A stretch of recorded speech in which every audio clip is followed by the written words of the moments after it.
নমস্কার বন্ধুরা, village cooking food চ্যানেলে তোমাদের সবাইকে স্বাগত জানাই। তো আবার একটি নতুন রান্নার রেসিপি নিয়ে তোমাদের কাছে চলে এসেছি। তো দেখো, এখানে প্রথম ময়দাটা আমি ছেঁকে নিয়েছি। তোমরা যতটা পরিমাণ বানাবে সেরকম অনুযায়ী তোমরা ময়দা এখানে নিয়ে নিতে পারো।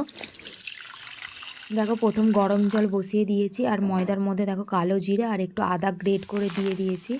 আর এখানে দেখো গরম জলের মধ্যে সুজিটাকে ভিজিয়ে নেবো, নাহলে কি সুজিটা দলা পাকিয়ে যাবে। তো দেখো, গরম জলের মধ্যে এখানে আমি সুজিটাকে ভিজিয়ে নিয়েছি। খুব সুন্দর করে সুজিটাকে একটু মাখিয়ে নিতে হবে। আর এখানে দেখো আমি ভেলি গুড় নিয়েছি। তোমাদের ওখানে এই গুড়ের নাম কি কমেন্ট করে জানাতে পারো। দেখো, গরম জল যেখানে ময়দাটা ছিল সেই জলের মধ্যে আমি সেই ভেলি গুড়টা মিশিয়ে নেবো, তবে গুড়টা তাহলে তাড়াতাড়ি গলে যাবে। দেখো, এখানে সুজিটা আমি ভালো করে মাখিয়ে নেবো এরকমভাবে। সুজিটা না মাখালে কি মুখে লাগবে।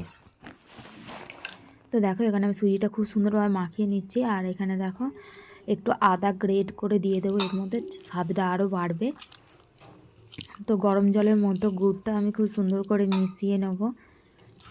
দেখো, এখানে একটু যাতে না দলাটা পাকিয়ে যায় সেই জন্য আমি গুড়টাকে ভালো করে গরম জলের মধ্যে মিশিয়ে নেব। আরও গলতে থাকুক। দেখো, সুজিটাও আমার ভালো করে মেশানো হয়ে গেছে। এবার এই ময়দার মধ্যে আমি দিয়ে মাখাতে থাকবো, আর অল্প অল্প পরিমাণ জল দিতে থাকবো।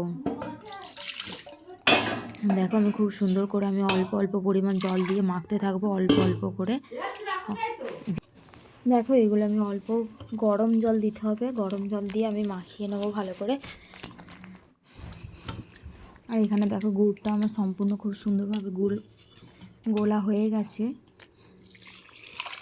ওই গুড়টা এর মধ্যে আমি ঢেলে দেবো, দিয়ে ভালো করে আমি মাখতে থাকবো। দেখো, আরও একটু গরম জল চাই আমাকে ডোটা করবার জন্য। তো এর মধ্যে আমি গরম জলটা দিয়ে দেবো। আর দিয়েছি আমি এখানে অল্প পরিমাণ চিনি। দেখো, ডোটা আমার খুব সুন্দরভাবে মাখানো হয়ে গেছে।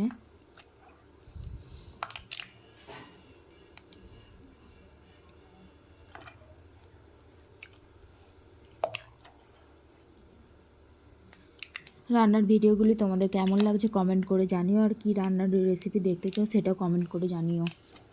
যদি ভালো লাগে তো like, comment, share and subscribe করে পাশে থাকার বেল আইকনটি ক্লিক করবে, যাতে আমার ভিডিও ছাড়ার সঙ্গে সঙ্গে তোমাদের কাছে নোটিফিকেশান পৌঁছে যায়।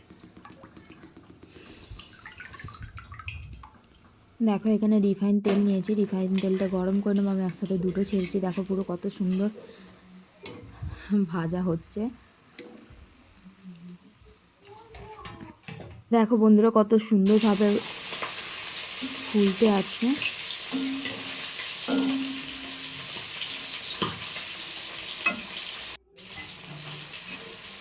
এইটা একটু কম ফুলেছে।